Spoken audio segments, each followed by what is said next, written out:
warahmatullahi wabarakatuh.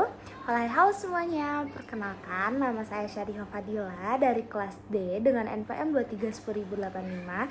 Saya mahasiswa dari Universitas Pasundan Fakultas Hukum. Saya akan mempresentasikan mengenai pemikiran kritis Peter L. Berger, konstruksi realitas sosial dari mata kuliah Sosiologi Hukum. Jangan lupa dilihat. Pemikiran kritis menurut Peter L. Berger didasarkan pada gagasan bahwa realitas sosial bukanlah sesuatu yang bersifat objektif dan tetap, melainkan merupakan hasil konstruksi sosial yang dibentuk melalui interaksi manusia. Dalam karyanya yang terkenal, The Social Construction of Reality, Berger menegaskan bahwa pemahaman manusia terhadap dunia sangat dipengaruhi oleh pengalaman sosial, budaya, serta sejarah yang melingkupinya. Pemikiran kritis memiliki peran penting dalam mengungkapkan bagaimana suatu realitas sosial terbentuk dan dikonstruksi oleh masyarakat. Dalam perspektif Berger, pemikiran kritis tidak hanya sekedar mempertanyakan kebenaran suatu fenomena sosial, tetapi juga menggali lebih dalam mengenai proses-proses sosial yang membentuk pemahaman kita terhadap dunia. Ada 3 proses konstruksi realitas sosial. Yang pertama itu ada eksternalisasi, tahap awal di mana individu mengekspresikan pemikiran, gagasan, dan tindakan mereka ke dalam dunia sosial. Manusia menciptakan berbagai makna dan simbol yang merefleksikan pengalaman serta interpretasi mereka terhadap kehidupan. Yang kedua ada objektivasi, saat gagasan dan tindakan yang diekspresikan mulai mengkristal menjadi institusi, norma, atau aturan yang dianggap sebagai sesuatu yang objektif dan berlaku secara umum. Yang ketiga ada internalisasi, proses di mana individu menerima dan mengadopsi norma serta nilai sosial yang telah terobjektivasi sebagai bagian dari kesadaran mereka. Ada contoh proses objektivasi dalam kehidupan. Yang pertama ada gagasan awal, pemikiran tentang cara mengajarkan ilmu pengetahuan. Yang kedua pembentukan struktur, berkembang menjadi institusi pendidikan formal. Yang ketiga ada standarisasi, memiliki kurikulum, peraturan, dan standar evaluasi. Dalam tahap objektivasi, konsep-konsep yang sebelumnya hanya berupa pemikiran individu mulai diterima secara luas oleh masyarakat dan dianggap sebagai bagian dari kenyataan yang mapan.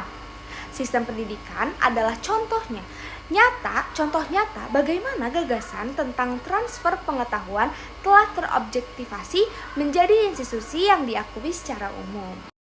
Penerapan pemikiran kritis dalam analisis hoax. Yang pertama, eksternalisasi hoax. Individu atau kelompok membuat dan menyebabkan informasi dengan tujuan tertentu, seperti mempengaruhi opini publik atau memperoleh keuntungan politik dan ekonomi. Yang kedua ada objektivasi hoax.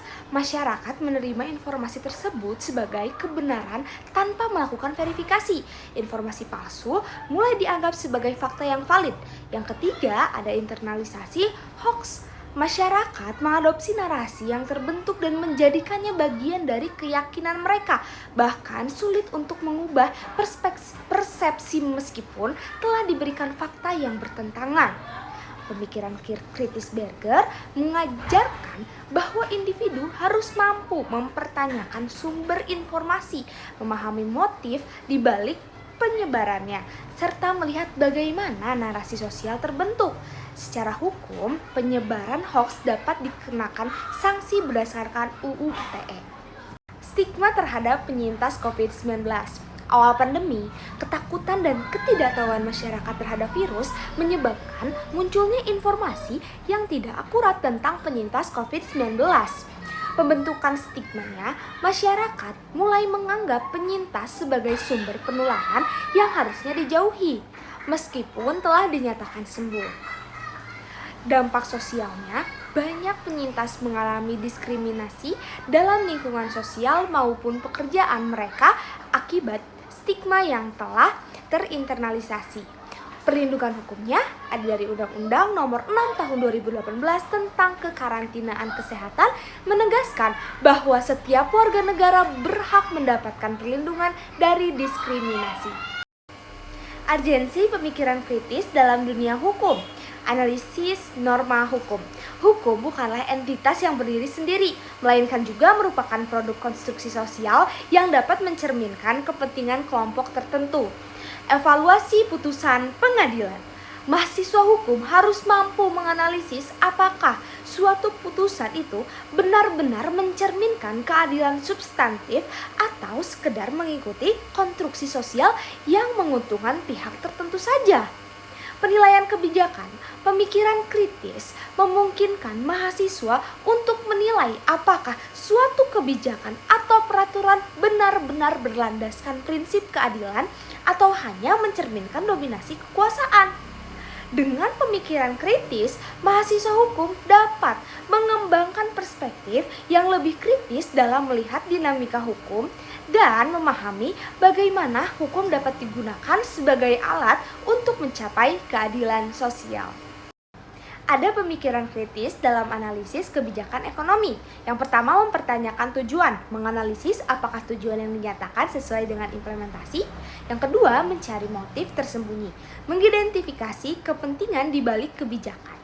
Yang ketiga, mengevaluasi dampak, menilai siapa yang diuntungkan dan dirugikan. Yang keempat, merumuskan alternatif, mengusulkan pendekatan yang lebih adil. Dalam menganalisis kebijakan ekonomi yang diklaim bertujuan untuk meningkatkan kesejahteraan masyarakat, mahasiswa yang berpikir kritis akan melihat lebih jauh apakah kebijakan tersebut benar-benar menguntungkan seluruh masyarakat atau hanya memperkuat kepentingan kelompok tertentu saja. Melawan hoax di era digital. Yang pertama, kita harus menyaring informasi. Mahasiswa yang memiliki pemikiran kritis akan lebih cermat dalam menyaring informasi yang beredar di media sosial, tidak menelan mentah-mentah setiap berita yang diterima. Yang kedua, itu mencari sumber kredibel. Pemikiran kritis mendorong untuk selalu memeriksa kredibilitas sumber informasi, membandingkan berbagai sumber, dan memverifikasi fakta sebelum mempercayai atau membagikannya. Yang ketiga, memahami pengaruh. Dengan pemikiran kritis, individu dapat memahami bagaimana suatu opini dapat dibentuk dan dipengaruhi oleh berbagai faktor, baik politik, ekonomi, maupun ideologi. Banyak informasi yang beredar di media sosial telah melalui proses konstruksi sosial tertentu, di mana narasi yang disebarkan bisa saja memiliki tujuan tertentu. Pemikiran kritis menjadi bentang pertahanan utama melawan manipulasi informasi. Manfaat pemikiran kritis dalam berbagai bidang. Yang pertama, ada pendidikan, membantu mahasiswa mengembangkan kemampuan analisis yang lebih mendalam, tidak sekedar menerima informasi, tetapi juga memahami konteks dan implikasinya. Yang kedua, ada jurnalisme, mendorong jurnalis untuk melakukan verifikasi fakta, menyajikan berita secara berimbang, dan memahami dampak sosial dari pemberitaan yang dilakukan. Yang ketiga, ada kebijakan publik, memungkinkan pembuatan kebijakan untuk mempertimbangkan berbagai perspektif dan dampak sosial sebelum mengambil keputusan yang mempengaruhi masyarakat luas. Kesimpulan pemikiran kritis sebagai fondasi masyarakat yang adil. 3 proses utama, eksternalisasi, objektivasi, dan internalisasi sebagai kunci memahami konstruksi realitas sosial. 2 contoh kasusnya, penyebaran hoax dan stigma terhadap penyintas COVID-19 menunjukkan pentingnya analisis kritis. Ada 5 bidang aplikasi, hukum, ekonomi, politik, pendidikan, dan media memerlukan pendekatan kritis. Pemikiran kritis menurut Peter L. Berger sangat penting dalam memahami realitas sosial yang tidak bersifat objektif. Dengan menerapkan pemikiran kritis, individu dapat lebih selektif dalam menerima informasi dan membangun pemahaman yang lebih reflektif terhadap berbagai fenomena sosial. Pemikiran kritis bukan hanya sekedar alat analisis, tetapi juga menjadi fondasi dalam membangun masyarakat yang lebih sadar, rasional, dan adil. Melalui pemahaman bahwa realitas adalah hasil konstruksi sosial, kita dapat lebih bijak dalam menyikapi berbagai isu dan berkontribusi pada perubahan sosial yang positif.